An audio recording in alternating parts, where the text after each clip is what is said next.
minha gente, tudo bem? Bora lá para mais um react de um conteúdo totalmente excelente. Dessa vez, Oswaldo Ribeiro respondendo o Iago Martins do canal do Daniel Gontijo sobre a interpretação do texto bíblico. Bora ver onde a gente vai parar. Dois Dedos de Teologia. Você conhece o Iago Martins, que tem esse Sim, canal por conheço. aqui? Mandou um superchat aí também, ó. Vamos ver. É realmente horrível confiar na interpretação bíblica de quem não domina grego e hebraico. Mas isso vale também para os críticos da Bíblia, certo? Então ele está mandando a pergunta aí. Se por um lado é horrível confiar em interpretações de talvez pastores, padres que não dominam o idioma original daqueles textos bíblicos, não vale também criticar os críticos da Bíblia, as pessoas que estão aí, entre aspas, falando mal ou questionando. O que você acha dessa provocação do Iago, o Eu acho que professor é isso. Oswaldo? Antes da gente ouvir a resposta do doutor em teologia Oswaldo Luiz Ribeiro ao 2 Dedos de Teologia, vamos aqui do nossa publi do curso de leitura bíblica comunitária que está aqui na descrição desse vídeo. É uma maneira de você poder apoiar o meu trampo, tá lá na plataforma, além de outros cursos, você pode acompanhar esse e outros ao mesmo tempo. Além disso, tem o nosso Apoia-se, tem a chave do Pix que salva vidas, e você não esqueça de curtir, comentar para engrejar ou mesmo divulgar ao nosso canalzinho, pra gente poder espalhar a palavra por aí. Agora, voltando à rinha de teólogos, bora lá, doutor Oswaldo Luiz Ribeiro. É uma provocação sem conteúdo, né? Então, tudo bem que eu bati naquela mulher, mas você cuspiu no chão. Lá no meu canal, todas as vezes que eu termino de fazer uma interpretação de um texto, inclusive tem uma animação para isso, que é assim, o que eu acabei de falar, tira tudo que está errado, o resto está certo. Eu quero ver um teólogo, um exegeta e um pastor dizer a mesma coisa. Eles não podem, porque são... Excelente provocação, a provocação do Iago.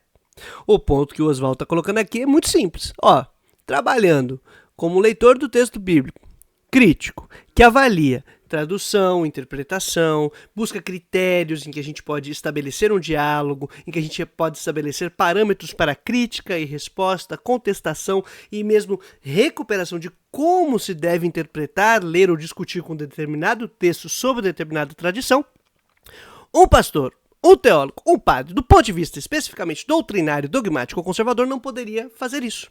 Afinal, se ele simplesmente assumir essa posição de apologeta em defesa do texto, nunca vai conseguir estabelecer critérios e parâmetros para poder debater, discutir de maneira coletiva, comunitária, dialógica, com critérios comuns o texto. Ele não vai rever, ele vai estar sempre certo. Afinal, o que ele diz como dogma, como doutrina, é por pressuposto verdade. E aí interrompe qualquer diálogo subsequente. Falta metodologia, falta ciência. E é importante. são escravos. Se eu no meu canal disser, eu como crítico tenho que ser ouvido, pode me internar, mas você nunca vai me ver dizer uma besteira dessa porque eu não sou pastor. O pastor não pode, tem que jurar de pé junto, a mãe mortinha, que o que ele fala é verdade. Esses pseudo-exegetas, que é tudo pastor disfarçado, a mesma coisa. Eu não. Eu termino de dizer, digo, olha, pode estar errado, mas não porque você está dizendo. Eu digo isso. Tudo que Aí eu só vou divergir do querido Oswaldo Luiz Ribeiro, que, cara, dá pra ser pastor e ser crítico e exegeta ao mesmo tempo. Isso aí, acho que a gente tem uma galera que faz isso aí, beleza? Mas eu entendi o ponto. Contudo, dá pra fazer as duas coisas, tranquilamente. eu estou dizendo pode estar errado, mas não porque você está dizendo. Uma vez eu fiz, por exemplo, a tradução do Salmo 23 está errada. Aí eu publiquei 3 artigos e fui apresentar num congresso. Aí um dos principais exegetas do Brasil estava sentado lá. Eu mal terminei a apresentação. Eu disse, a sua tradução está errada. Aí eu, por quê? Porque a minha está certa. Nesse Isso é argumento? Eu falei, olha só, você não devia ter feito isso, porque você me deu o direito de falar que a sua tradução está errada. E eu vou te dizer que a sua tradução está errada. Está errada por isso, está errada por isso, está errada por isso. Agora, eu acabei de apresentar para o público, deixa que o público decida. Agora, você... Público não necessariamente, né? Olha, o ideal é o lance do apresentei para a comunidade científica, os pares, a galera que vai avaliar. Obviamente que era, no caso, o público que estava ali acompanhando. Eu vou fazer apenas essa distinção, porque o público pode ser alguém simplesmente curioso que está ali acompanhando o rolê e fala, eu prefiro isso aqui, eu prefiro aquilo lá. Quando a gente fala sobre comunidade científica, não é necessariamente quem está ali com diploma, mas quem também vai entrar nessa brincadeira de utilizar métodos, compartilhar métodos e critérios para o debate, para a discussão. Então, promover uma cultura científica, uma cultura que utiliza metodologia, que saiba entrar nesse tipo de conversa, de debate, é fundamental para a gente poder estabelecer e ampliar esse diálogo, no qual a crítica também se volta e se direciona à comunidade e da comunidade àquele que é o interlocutor. Na prática da leitura bíblica comunitária que a gente tem tentado fazer, e que está lá no curso que eu fiz a pública aí no começo, diz respeito a isso. A gente tentar trabalhar uma comunidade que vá se apropriando de metodologias e ferramentas que gerem relativa autonomia para poder debater e criticar quem estiver pregando, fazendo ali sua apresentação e mesmo no debate da leitura conjunta. Não parece isso não, parece que é isso aqui, tá, não sei o que lá, mas tem critérios para o debate, não simplesmente eu acho que é isso, eu tô certo, eu tô errado, a verdade de revelada é tal. Não, a gente poder qualificar esse debate, especializar ele, que as pessoas tenham cada vez mais autonomia para entrar no jogo participando. Vim brincar com esse negócio aqui também. Quero ser capaz de ler esse texto, criticá-lo e criticar também os interlocutores, a gente fazer um debate cada vez mais saudável, coletivo e que promova aí um aprofundamento do nosso conhecimento comunitário e coletivo. Então eu acho massa esse passo aí. É que vai dizer que a minha está errada? Então, a provocação é válida porque ninguém tem palavra final. Mas acontece que quem padece desse crime é a igreja, a teologia, que apresenta a interpretação normativamente para os outros obedecerem.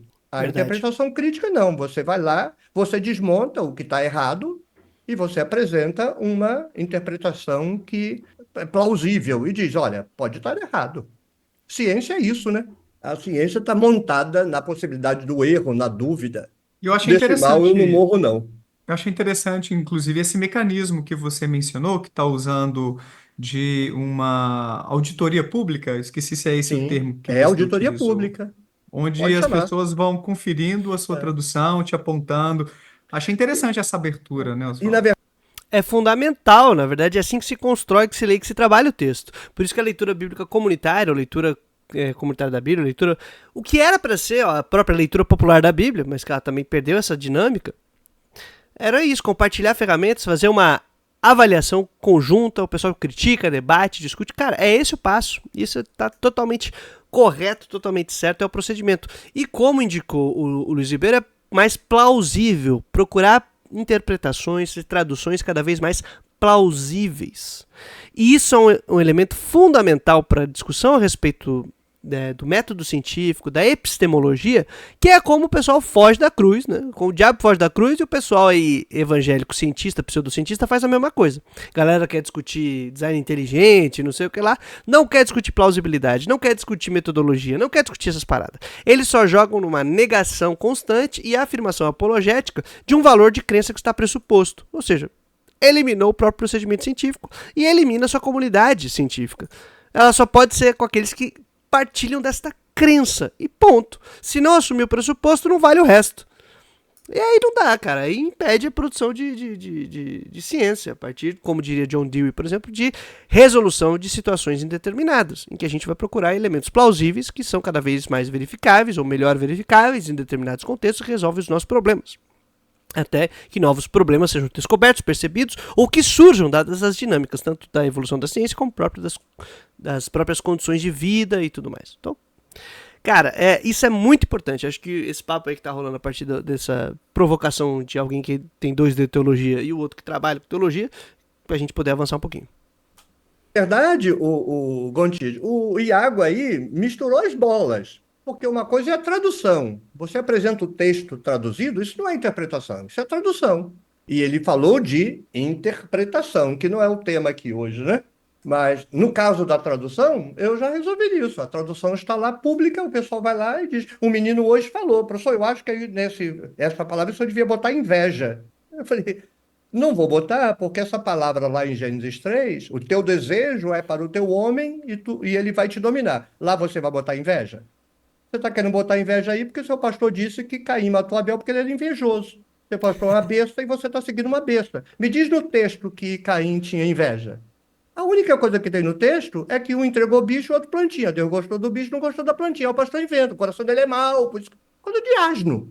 Então o menino quer dizer que está errado porque ele fica escutando idiotice lá na igreja.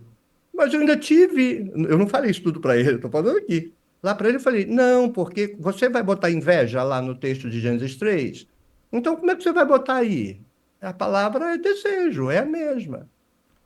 O menino agora, ele acompanhou a live e ele tá em posição fetal, no cantinho do quarto, triste, deprimido. Afinal, ele não tinha ouvido a resposta inteira, só a resposta mais adequada para um bate-papo sem uma exposição completa do conteúdo que tinha sido imaginado para uma resposta educada, né, para uma contestação educada ao problema da inveja e do desejo. De todo jeito, eu acho legal esse tipo de debate para a gente falar sobre as traduções, sobre como utilizar os termos, porque altera muito ou quebra muito dos dogmas que são sustentados em tipos de leitura e de interpretação que são muito específicos. Só que isso tem muito a ver com quem está já no jogo, quem quer brincar com isso. Em geral, as pessoas não têm as ferramentas e os instrumentos para poder fazer isso. Por isso que a gente tem que compartilhar não só conteúdos prontos, senão as ferramentas, os instrumentos para a galera poder ter a relativa autonomia para trabalhar e para colocar no jogo, fazer, então, vamos usar esse termo aí, da auditoria pública para os demais também poderem debater. E aí a gente cresce a quantidade de vozes em torno da leitura do texto bíblico. De todo modo, aí eu tenho uma pequena contestação a respeito, que é a continuidade do texto, não o uso do termo, mas sim a revelação do conteúdo do desejo que seria de Caim, que está um pouquinho mais para frente no texto, e aí quando você lê literariamente a articulação de uma parada com a outra, você consegue precisar de qual desejo estava se falando. Mas isso é um outro papo e a gente tem que seguir aí para o tema específico do conteúdo do vídeo. Bora lá. O desejo tá jaz à porta, aí pronto. Mas as pessoas podem fazer crítica e já fizeram lá e eu corrigi, estava errado mesmo, né? Mas se houver uma crítica, então, que você avalie, poxa, isso aqui é razoável, realmente escorreguei ali, tá tudo bem você voltar Tudo atrás bem. e reconhecer, né? Na verdade, eu fico implorando, porque se a pessoa indica que está errado, evita que 1000 lá na frente descubram que está errado. Ah, penso ter sido Einstein a dizer: a pessoa que pode lhe proporcionar o menor benefício é a que te mostra que você está errado. Esse é o pensamento de um cientista. A gente tem que ter essa abertura mesmo, né, Oswaldo? Justo. As críticas para a gente rever nossas ideias. Mais vergonhoso é permanecer no erro. Acho que eu já vi uma frase assim, não sei se é do Tyson, não o boxeador, mas o divulgador científico, Neil deGrasse Porque se o Tyson. Tyson falar, o que ele falar, eu vou dizer que é verdade. Não é verdade, sim? Tá doido? Tem que ter bom senso, tem que saber qual jogo a gente está jogando. Porque se a crítica for crítica com as mãos e os punhos, o Tyson está completamente correto antes de qualquer coisa, porque eu já sei, avaliando a situação indeterminada de um enfrentamento entre eu e o Tyson, que eu vou tomar um pau. Então é melhor a gente tomar esse cuidado aí. Vamos ter o bom senso de saber com qual Tyson a gente está conversando. No caso, é aquele mano lá que segue o trampo do Carl Sagan, né? Muito massa. Então, bora lá. Lá no canal, no Moral, eu escrevi esses dias assim: ame os fatos, não a verdade.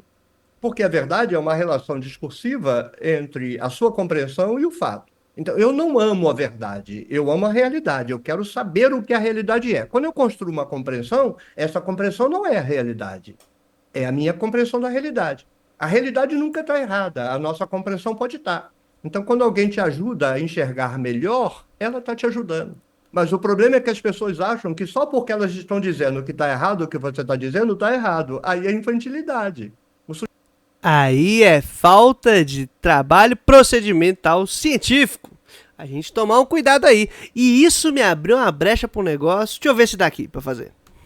Já que a gente entrou no papo epistemológico, que, como diria Juan José Bautista Segala, seria o que pensamos enquanto pensamos quando pensamos. Enquanto estamos pensando ali, o modo de saber, de ter ciência a respeito da realidade das coisas, eu gostaria de ler com vocês um trechinho relativamente curto desse livreto que está lá na plataforma do ICL, Instituto Conhecimento Liberta, que eu escrevi. Esse livreto aqui que é de apoio, tá? Que é Teoria do Fetichismo, Movimento Crítico de Marx, escrevi junto com a Suzy Pisa, e lá a gente tem um trechinho que a gente fala sobre epistemologia dentro do pensamento de Marx, que é esse aqui, Hegel e o mundo de cabeça para baixo. E eu vou ler com vocês de maneira cuidadosa, mas não tão atenta, assim, nos mínimos detalhes, que eu acho que vai ser bastante interessante para a gente sacar isso que o Oswaldo acabou de falar. Ele falou assim, o que me interessa não é só a verdade, é a realidade. E aí a verdade seria essa construção que você tem em relação à realidade que está posta e que você consegue apresentar um conteúdo que é verdadeiro para a comunidade, para o grupo que lê e compreende o que você está fazendo e fala, pô, é isso aí. Não é diretamente uma correspondência com o real, ou seja, a realidade ali e diretamente vem para minha cabeça, é só um reflexo, um espelho em relação ao mundo em relação à natureza, não é um espelho da natureza, como diria o Richard Rorty, mas tampouco é uma criação só da minha cabeça e dane-se. Há uma continuidade entre o tipo de trabalho do humano, do ser humaninho, nós que somos viventes, com o mundo no qual nós estamos inseridos. E o nosso modo de realidade, o nosso modo de estar no mundo depende de determinados recursos que nós desenvolvemos dentro do processo adaptativo de evolução de espécie que nos permite criar verdade, criar um conteúdo verdadeiro à medida que ele é capaz de atuar e mover a realidade, de transformá-la, de incidir sobre ela, tá? Então, vamos lá. Eu acho que isso é massa, é um debate, um papo muito bacana e que eu acho que vocês vão gostar. Apesar do título, tá? Do Hegel e o mundo de cabeça para baixo, a gente não vai falar de Hegel. Exatamente porque ia ficar aqui 7 horas falando, eu só vou ler o textinho e focar direto num determinado elemento que tem na teoria de Marx. Bora lá, que então vai ser uma discussão epistemológica a partir de Marx, aproveitando esse ensejo de Oswaldo Luiz Ribeiro, Iago Martins, Daniel Gontijo e Marx do nada. Beleza, isso aqui tá ficando bom. Apesar do título de nosso primeiro capítulo, não trataremos propriamente de Hegel e sua filosofia, nem de seu famoso método dialético. Isso não seria possível em poucos parágrafos, e tampouco compõe o escopo de nossa discussão. Obviamente, porque o texto é para falar da teoria do fetichismo de Marx. O que nos interessa é a posição que Marx toma em relação a Hegel e como a apresenta para nós. Será essa a nossa porta de entrada para outras drogas não, para alguns pressupostos importantes em nosso percurso com Marx. A segunda edição de O Capital, publicado em vida, o livro 1, porque Marx não publicou os 3 livros do Capital. Ele publicou o primeiro, foi esse que ele publicou em vida, e fez 2 edições. Sendo que a segunda edição tem um acréscimo considerável, tá? Em relação ao primeiro, que é o capítulo sobre o fetichismo da mercadoria. Então, não é pouca coisa. Marx adiciona um pós-fácil em que apresenta certo estado da arte da economia política burguesa de seu tempo, assim como breves respostas às reações feitas à sua obra em momentos de autoavaliação. São essas últimas reflexões que nos interessam nesse momento. Nelas, Marx comenta sobre seu método dialético de investigação e, em uma defesa com ressalvas às contribuições de Hegel para seu pensamento, afirma que, no capítulo sobre a teoria do valor, cheguei até a coquetear, aqui e ali, com os seus modos peculiares de expressão. Deu uma hegelianada. Esse primeiro dado já é notoriamente importante, já que Marx referencia o capítulo sobre o valor, que culmina no tema do fetichismo da mercadoria, como um âmbito peculiar para a discussão com a dialética hegeliana. Essa é a minha interpretação, tá?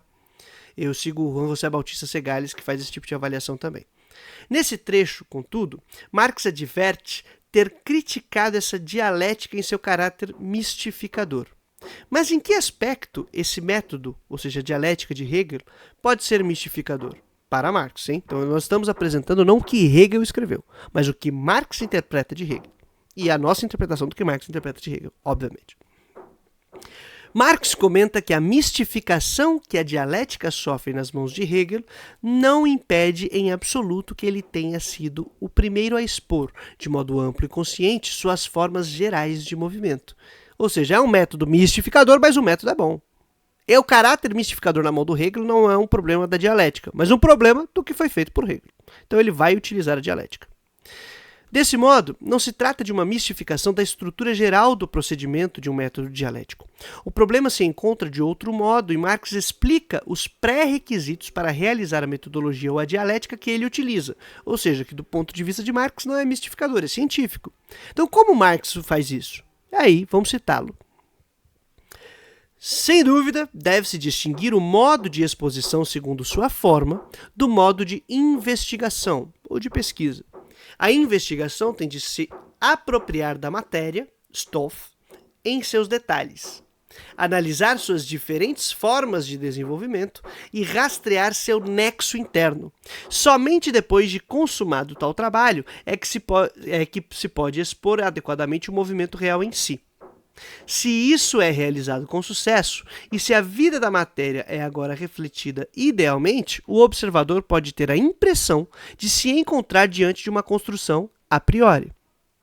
Cara, esse trecho é muito massa, e a gente vai destrinchar ele agora. Destaquemos alguns pontos centrais. 1. Há 2 movimentos. o de pesquisa e investigação e o de apresentação ou exposição desses conteúdos. Então, o primeiro é a pesquisa, como eu vou investigar, desenvolver a análise da realidade. Outra, como eu vou expor ela. Esses dois passos são muito importantes. Por quê? Ponto 2 aqui. É necessário encontrar os nexos internos do conteúdo analisado.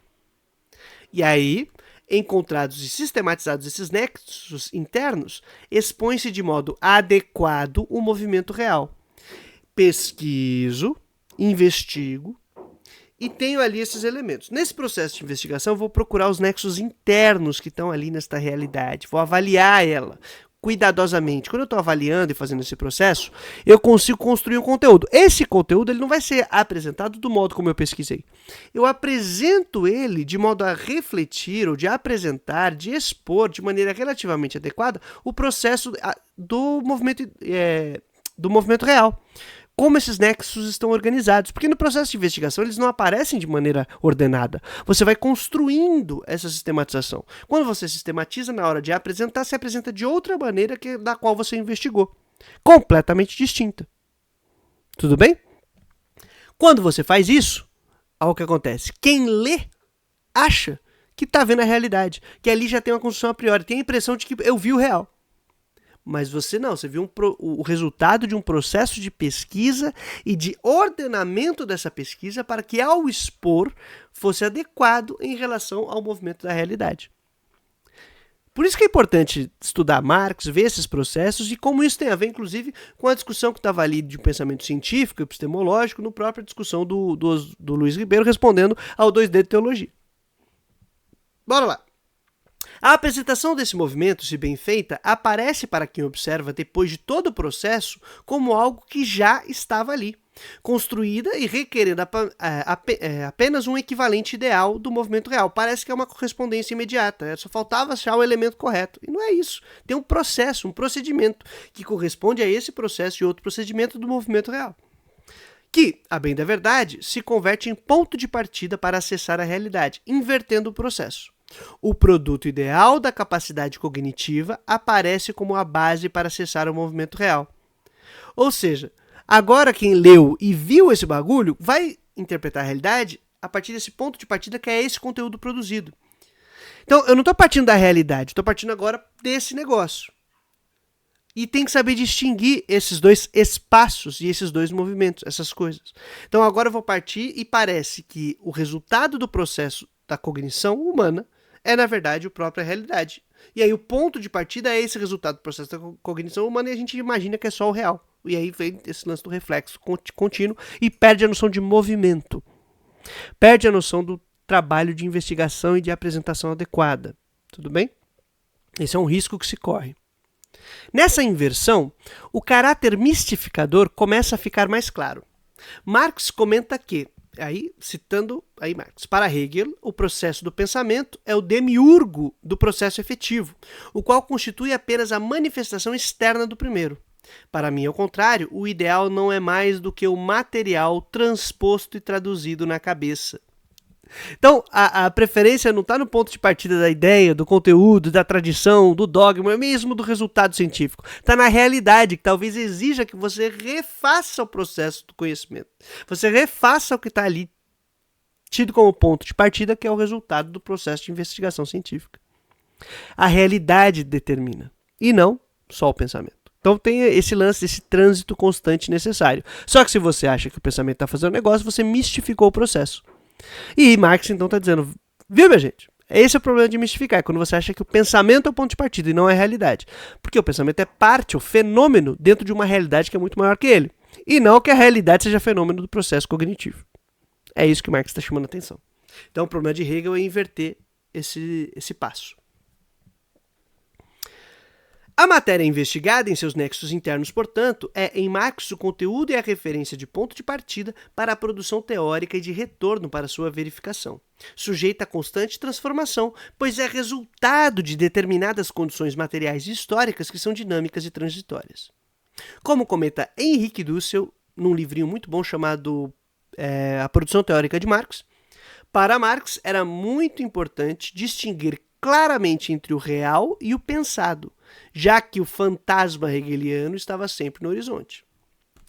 Dussel ainda comenta que, em sua produção teórica, é tomado o cuidado de deixar explícitos os parâmetros para no uso da dialética não incorrer na ilusão hegeliana, que é conduzida à confusão de se imaginar o real como resultado do pensar. Para explicitar, então, como Marx compreende esse processo, Dussel nos explica um esquema didático e com função pedagógica que distingue entre a realidade concreta e existente da realidade conhecida. O movimento dialético de ascenso ou de subida da investigação, da pesquisa, a partir da realidade concreta, que tem como pressuposto a realidade conhecida pelo sujeito, ou seja, para você chegar na realidade concreta, você parte já de uma realidade conhecida. Essa realidade conhecida é fruto, inclusive, de outras teorias, de outras pesquisas, de outros conteúdos que são próprios da realidade, do modo de realidade humano. Então, que já está aqui, que você aprendeu. Esse é o ponto de partida. Mas aí você agora quer entender a realidade e criticar, inclusive, isso que está caótico na sua cabeça.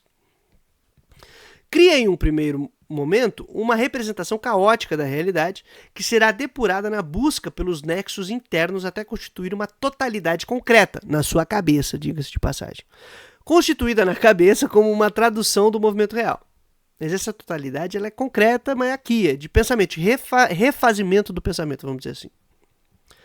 Essa totalidade é geral e abstrata, mas possibilita a derivação de categorias explicativas que auxiliam na compreensão da totalidade histórica, que, no desenho no retorno à matéria, que era o ponto de partida, passa a constituir também a realidade conhecida, que agora é ponto de partida para a continuidade de investigações seguintes.